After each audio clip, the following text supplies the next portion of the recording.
Para po sa devotion natin patungkol sa vicarious atonement. Again, yung vicar po, ibig sabihin representative. Jesus Christ represented us.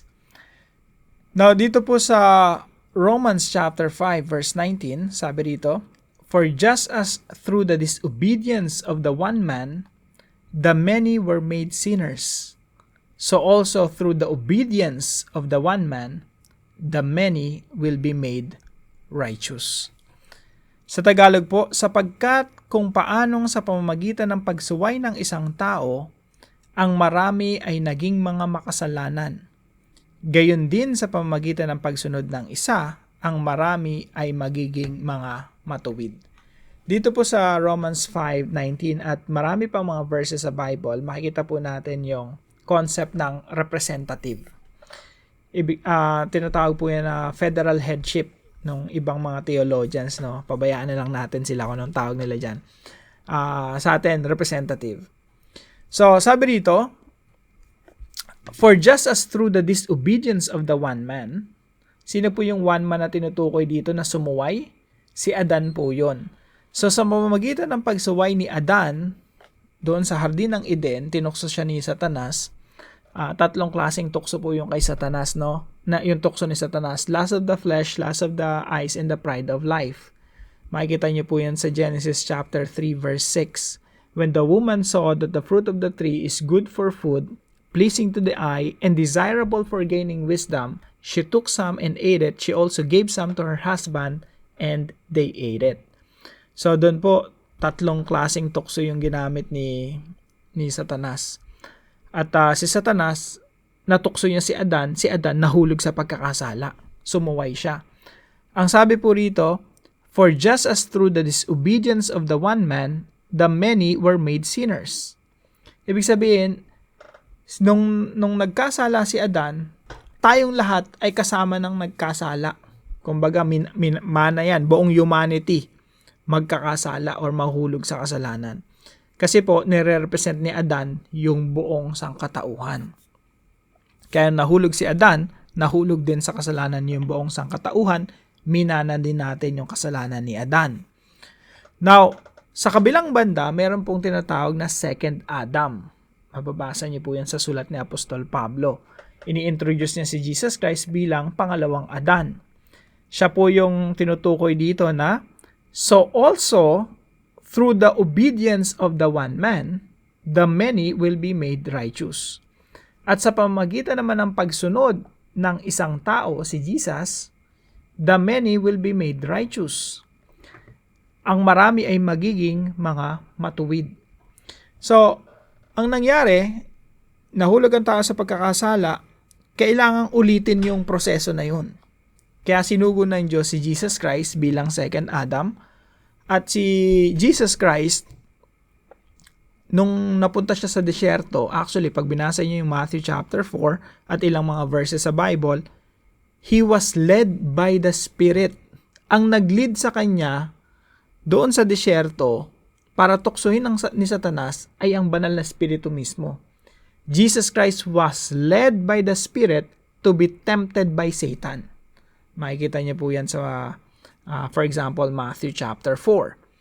At doon sa disyerto, tinukso ni Satanas si Jesus, tatlong tukso rin, kapareho nung kay Adan. Lust of the flesh, lust of the eyes, and the pride of life. Ang tukso ni Satanas kay Jesus, lust of the flesh, lust of the eyes, and the pride of life. Gawin mong tinapay yung bato, lust of the flesh. Pakita ko sa iyo yung mga kingdoms na to, bibigay ko sa iyo ito, mga kaharian na to.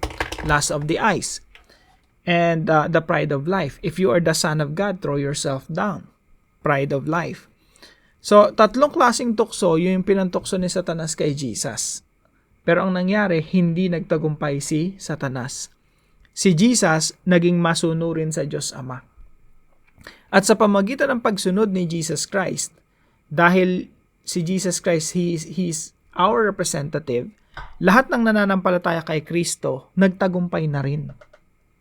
Minana natin, yung kabanalan ni Jesus Christ na yun, yung pagtatagumpay niya sa kasalanan at kay Satanas, minana rin natin yun, yung righteousness of Christ.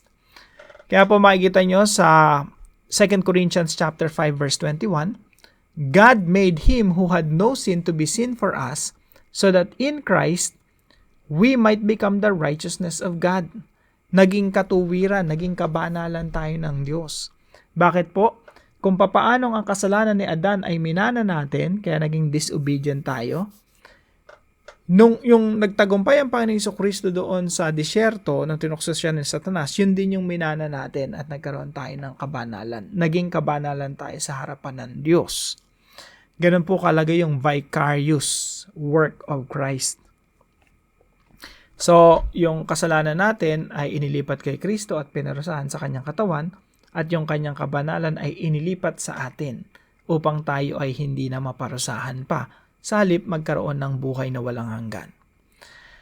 Isaiah chapter 53 verse 4 and 6. Sabi rito, tunay na kanyang pinasan ang ating mga karamdaman at dinala ang ating mga kalungkutan. Gayunmay ating itinuring siya na hinampas, sinaktan ng Diyos at pinahirapan. Ngunit siya'y nasugatan dahil sa ating mga pagsuway. Siya'y binugbog dahil sa ating mga kasamaan. Ipinataw sa kanya ang parusa para sa ating kapayapaan. At sa pamamagitan ng kanyang mga latay ay gumaling tayo. Tayong lahat ay gaya ng mga tupang naligaw.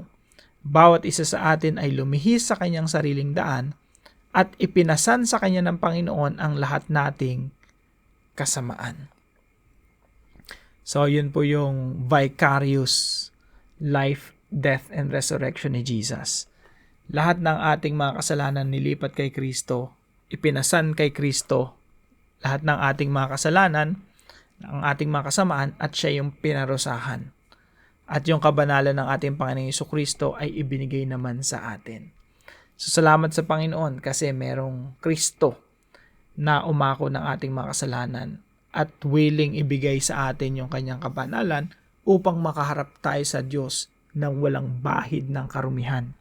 Lahat ng mga kasalanan natin, nagawa natin, gaano man katindi yun, gaano man karumal-dumal yung ginawa natin na kasalanan laban sa Diyos, lahat ng yun ay pinatawad na, inalis na, binura na, at hinugasan na ng dugo ng ating Panginoong Jesucristo. At haharap tayo sa Diyos ng walang bahid ng karumihan. Yan po ay biyaya ng Diyos sa pamamagitan ng ating Panginoong Jesucristo.